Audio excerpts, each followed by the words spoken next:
Hello, Marlon. It's great to see you today. We're here with Chief Sellers. He has an update for us on a significant arrest that is taking place. So, Chief Sellers, will you give us some information about the arrest today? Yes, sir. This morning, February the 22nd, Milan Police Department officers and investigators, along with FBI Task Force Officer Aubrey Richardson, served a federal indictment on a Charles Fuller, 36 years of age. He lives here in Milan.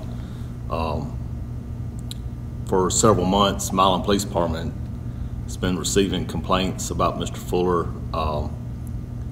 every Sunday morning while the church across the street from his house is about to start their services. He comes out on his front porch and starts cleaning his guns, and Mr. Fuller is a Caucasian male and the church is predominantly African American.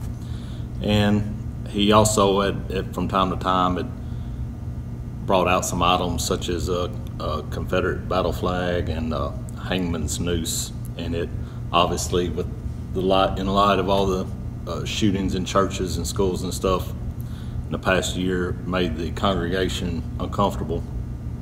And over a period of time, the police officers here, patrol officers from Milan PD, tried to speak with Mr. Fuller about changing his conduct, and he refused.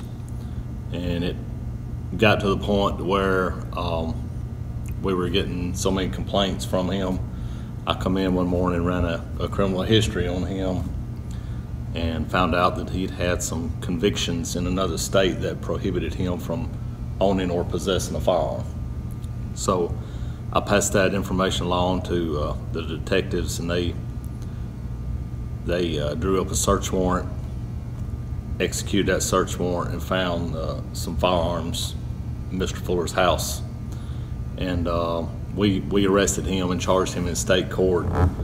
And because of the previous charges on his record, it is some things that kind of made me feel uncomfortable about his mindset. So I contacted the federal prosecutor's office, and they agreed to take a look at the case, and it did meet their criteria.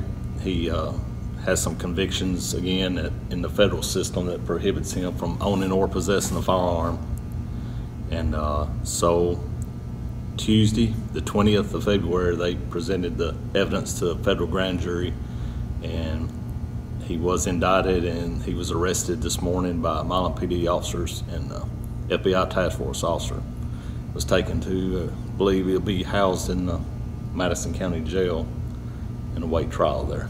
Yes. I think this, which you never know what could have happened. It's hard to say what could have happened, but with so many things happening in the world today with shootings, and the signs were there, but nobody picked up on the signs. And we feel like this may have been one of those incidents where at some point something bad might have happened, and we didn't want that on our hands. So we were trying to be proactive and take action to prevent it from happening. Well, good. Glad everybody was safe, no injuries, and everybody came out okay. Yes, sir. So, Marlon, remember that we love you. Stay safe.